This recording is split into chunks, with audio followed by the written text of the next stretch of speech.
Bismillahirrahmanirrahim. Assalamualaikum warahmatullahi wabarakatuh. Berjumpa kembali dengan saya Latif di Sardik.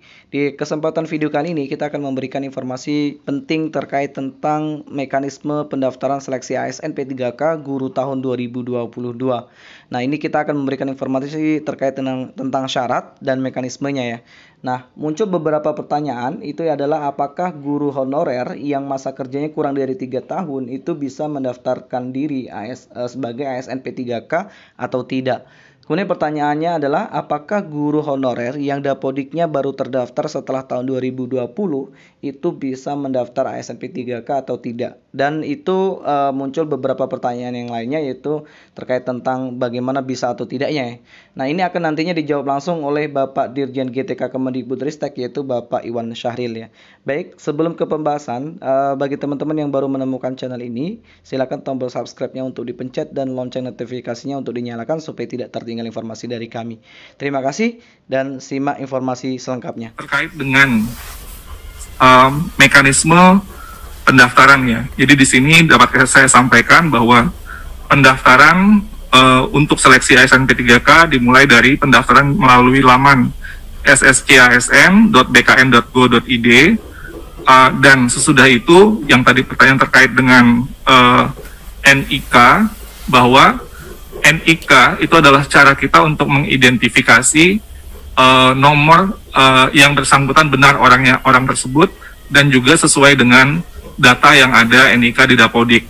Nah, beberapa masalah terjadi ketika NIK di Dukcapil itu tidak sama dengan NIK di Dapodik. Itu bisa dua kemungkinannya, mungkin yang di Dukcapil ada kekeliruan atau mungkin yang di Dapodik ada kekeliruan.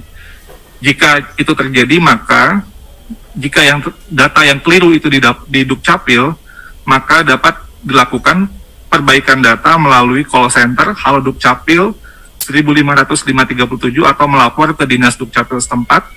Jika perubahan itu perlu dilakukan di Dapodik, maka yang bersangkutan dapat melakukan perbaikan NIK di daerah melalui aplikasi Verbal PTK yang dimiliki oleh masing-masing individu guru yang seterusnya divalidasi oleh Dinas Pendidikan setempat melalui spesifiknya kelompok kerja data pendidikan atau KK Datadik.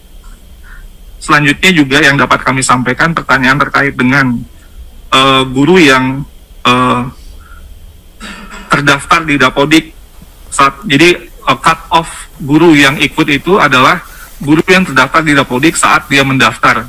Artinya yang terdaftar di Dapodik tahun 2021 tetap boleh untuk mengikuti seleksi. Jadi ini ada anggapan bahwa cut off-nya itu di tahun 2020. Tapi sebenarnya cut off-nya itu sesuai dengan waktu dia pendaftaran dia terdaftar di Dapodik, sehingga juga ada guru-guru yang tahun 2021 juga juga mengikuti proses seleksi. Selanjutnya juga ingin saya luruskan anggapan bahwa harus terdaftar di Dapodik 3 tahun berturut-turut baru boleh ikut. Ini adalah 3 tahun berturut-turut adalah syarat untuk mendapatkan afirmasi, bukan syarat untuk mengikuti seleksi. Jadi jika dia tidak 3 tahun berturut-turut, itu tetap boleh ikut seleksi, tapi yang bersangkutan tidak mendapat afirmasi.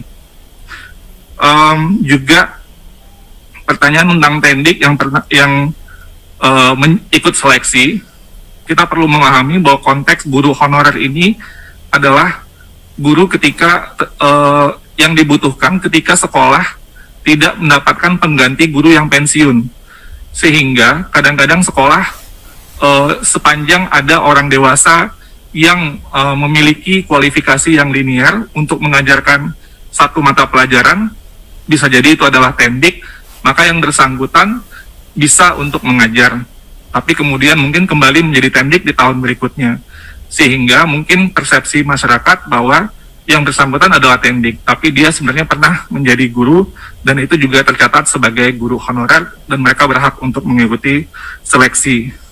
Terkait dengan data kualifikasi di PD Dikti, di sini dapat saya sampaikan, memang ada di beberapa kasus kampus-kampus yang mendaftarkan program D3-nya dan S1-nya itu berbarengan, sehingga yang muncul di PD Dikti itu kualifikasinya S1, padahal yang bersangkutan itu sebenarnya masih D3. Inilah yang menimbulkan masalah karena kemudian yang bersangkutan ikut proses tapi ketika pemberkasan ternyata ijazahnya masih S3. Lalu slide selanjutnya, yang terakhir, ini juga sudah kami sampaikan sebelumnya, hanya untuk menguatkan bahwa pada saat ini Panselnas sedang menyusun draft mekanisme rekrutmen guru ASN P3K tahun 2022, di mana di sini kita akan melakukan sebuah penyempurnaan supaya untuk bisa menyelesaikan masalah-masalah yang timbul di tahun 2021 sebelumnya, sehingga bisa lebih baik pada tahun ini. Salah satunya adalah kita melakukan formasi yang tahap ketiga itu tetap ada, itu tidak akan hilang, dan itu digabungkan dengan formasi tahun 2022. Dan mekanisme baru ini atau aturan yang disempurnakan ini mempertimbangkan pertama, guru yang telah lulus passing grade itu untuk bisa mendapatkan formasi tanpa harus ikut seleksi. Lalu memperbesar kuota formasi, karena kita sebenarnya mengetahui jika formasi diajukan secara maksimal, maka sangat besar kemungkinan guru-guru yang sudah lulus passing grade untuk mendapatkan formasinya. Selanjutnya, untuk mencegah salah satu masalah yang juga timbul adalah guru dari sekolah induk dengan sekolah non-induk. Ini kita ingin mencegah terjadinya pergeseran antar guru di sekolah induk yang lebih banyak lagi. Dan yang terakhir, mempercepat penuntasan pemenuhan 1 juta guru ASN P3K. Mungkin sekian dulu dari saya, Bu Pimpinan. Terima kasih atas kesempatannya. Wassalamualaikum warahmatullahi wabarakatuh.